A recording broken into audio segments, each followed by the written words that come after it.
Javad Zarif. Starting Saturday, Iran's foreign minister is set to visit China, Russia and the headquarters of the European Union in Brussels. His talks could mean the difference between Iran's nuclear deal continuing and totally collapsing. Meanwhile, Europe continues to react angrily to the US threat to impose sanctions on any businesses that continues to deal with Iran. France's foreign minister accused the US of interfering in national sovereignty.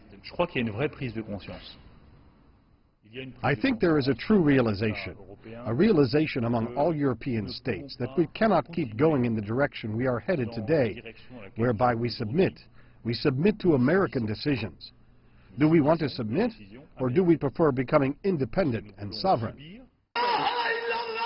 On the streets of Tehran, more protests against Washington's unilateral withdrawal from the 2015 accord. Iran was in full compliance with the agreement, which saw over 95% of its nuclear fuels shipped out of the country and thousands of centrifuges shut down.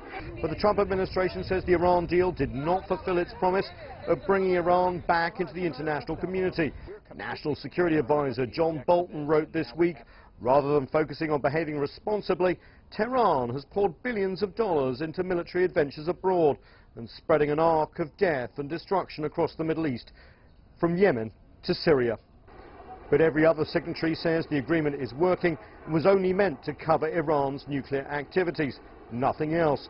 The Iranian foreign minister's shuttle diplomacy is aimed at convincing Europe, Russia and China to stay invested in Iran despite the US pressure. Meanwhile, on top of reimposing the sanctions suspended in the wake of the 2015 Iran deal, Washington is imposing more sanctions on Iranian individuals it accuses of spreading mayhem throughout the Middle East.